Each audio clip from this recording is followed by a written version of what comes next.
नमस्कार, MK exam मंथन में आपका स्वागत है। मैं मनोज कुमार। आज हम लोग डेली करंट अफेयर्स में देखेंगे समान नागरिक संहिता या यूनिफॉर्म सिविल कोड। देखेंगे कि यह क्यों चर्चा में बना हुआ है और यह कहाँ पे जो है किस राज्य में लागू करने की बात की गई है। बता दें कि उत्तराखंड सरकार ने जो है अभी हाल ही में यूनिफॉर्म सिविल कोड लागू करने की तैयारी जो है शुरू कर दी है और इसके लिए एक कमेटी का भी जो है गठन कर दिया गया है। उत्तराखंड के जो मुख्यमंत्री हैं पुष्कर सिंह धामी, उन्होंने कहा है कि हमारी सरकार जो है यूनिफॉर्म सिविल कोड लाने के लिए प्रतिबद्ध है। और इससे पहले पुष्कर सिंह धामी ने चुनाव प्रचार के दौरान कहा था कि बीजेपी सरकार अगर फिर से आती है राज्य में तो यूनिफॉर्म सिविल कोड जो है लागू किया जाएगा।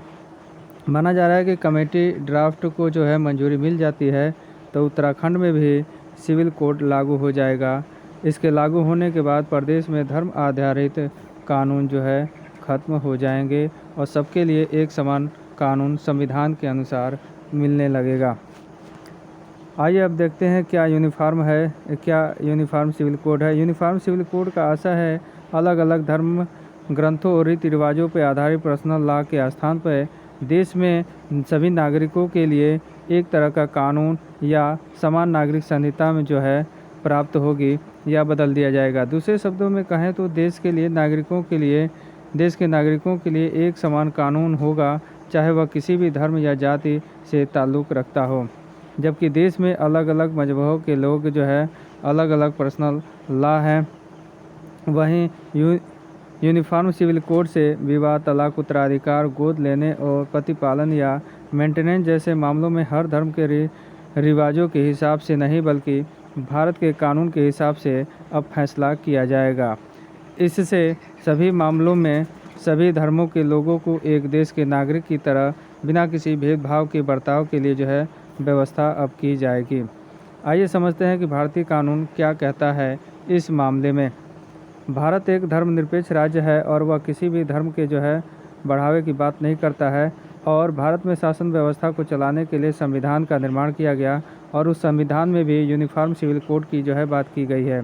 संविधान में यूनिफॉर्म सिविल कोड को जो है उल्लेख अनुच्छेद 44 में किया गया है और अनुच्छेद 44 के अनुसार यह बात की गई है कि राज्य या राष्ट्र भारत के पूरे क्षेत्र में नागरिकों के लिए एक समान नागरिक संहिता को लागू करने का प्रयास करेगा।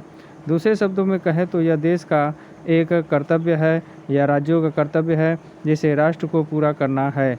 ये प्रावधान शासन व्यवस्था के नीति निर्देशक सिद्धांतों की श्रेणी में आते हैं। आइए समझते हैं कि कहाँ कहाँ पर जो है भारत में यूनिफॉर्म सिविल कोड है। भारत में अभी हिंदू विवाह कानून, हिंदू उत्तराधिकार कानून, भारतीय क्रिश्चियन विवाह कानून, पारसी विवाह कानून, तलाक कानून जैसे कई लॉ हैं। मुस्लिम पर्सनल लॉ उनके धार्मिक शरीयत कानून पर आधारित है जिनमें एक तरफा तलाक और बहुविवाह जैसी प्रथाएं शामिल है। उत्तराखंड से पहले गोवा ही सिर्फ राज्य है जहां कॉमन फैमिली कानून जो है लागू है। इससे पहले देखा जाए तो कई और देश हैं जहां पे पाकिस्तान, बांग्लादेश, मलेशिया, तुर्की, इंडोनेशिया, सूडान और इजिप्ट जैसे देशों में यूनिफॉर्म जो है सिविल कोड लागू है। इससे लागू होने से उत्तराखंड में सभी नागरिकों को समान नागरिक संहिता के अंतर्गत जो है समान कानून के तहत जो है न्याय मिल सकेगा। और यह एक बार गोवा में लगने के पश्चात उत्तराखंड में इसी तरीके से अब भारत के अन्य राज्यों में भी इस कानून के लागू होने की संभावना बढ़ जाती है। तो इसी के साथ मेरा वीडियो समाप्त होता है। मेरे वीडियो को लाइक कर दीजिए, शेयर कर दीजिए और मेरे चैनल को सब्सक्राइब कर दीजिए। नमस्कार।